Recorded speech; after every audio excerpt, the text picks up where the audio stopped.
आगामी लोकसभा निवडणूक डोळ्यासमोर ठेवून सोलापुरातील नेत्यांनी कंबर कसले. माजी केंद्रीय मंत्री सुशीलकुमार शिंदे आपल्या मुलीच्या खासदारकीसाठी मतदारसंघात सक्रिय झालेत.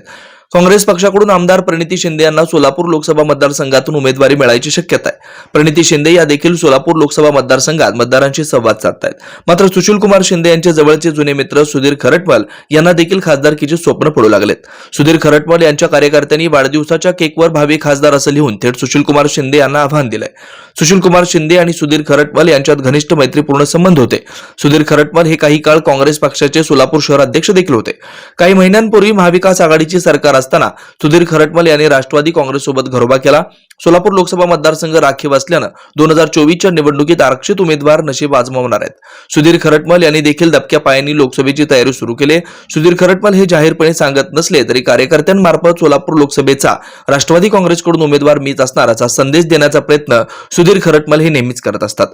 देशात 2014 साली मोदी लाटेत सुशीलकुमार शिंदे यांचा भाजपचा नौका उमेदवार शरद बनसोडे यांची पराभव केला होता. 2019 साली पुन्हा एकदा सुशीलकुमार शिंदे यांचा भाजपने डॉक्टर जय सिद्धेश्वर महाराज यांनी पराभव केला.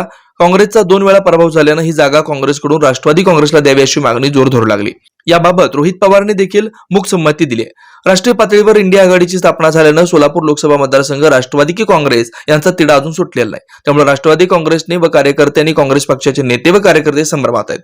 भाजपाचा उमेदवार देखील जाहीर झाला नाही. काही दिवसांपूर्वी पंतप्रधान नरेंद्र मोदी सोलापूर लोकसभा मतदारसंघाचा दौरा केल्यानं भाजपची लाट निर्माण झाली. भाजपचा उमेदवार कोण असणार याकडे मतदार लक्ष ठेवून आहेत. दुसरीकडे काँग्रेसचे सुशीलकुमार शिंदे, प्रणिती शिंदे यांची उमेदवारी अप्रत्यक्षपणे जाहीर झाली. सुशीलकुमार शिंदे यांचे कट्टर समर्थक म्हणून ओळख असलेले सुधीर खरटमल आगामी लोकसभा निवडणुकीत शिंदे परिवाराविरुद्ध निवडणुकीच्या रिंगणात उभारणार की नाही हा देखील मोठा प्रश्न आहे. परंतु भाजप लाठीला रोखण्यासाठी शिंदे परिवाराला वज्रमूठ करण्याची काळाची गरज आहे. अन्यथा 2019 साली ज्या प्रकारे सुशीलकुमार शिंदे यांचा पराभव झाला होता तसाच पराभव 2024 साली देखील होऊ शकतो अशी शक्यता राजकीय विश्लेषकांनी व्यक्त केली आहे.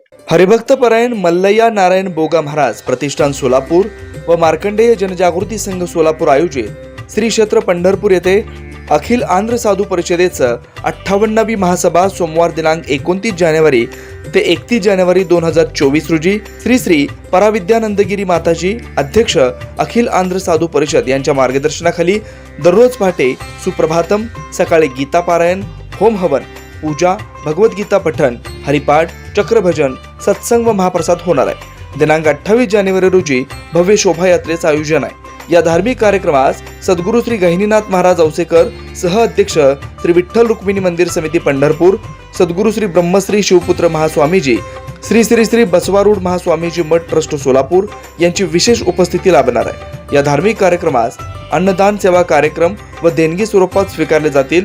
आपले विनीत श्री मार्कंडेय जनजागृती संघ, संपर्क किशोर व्यंकटगिरी 9552 2186 41.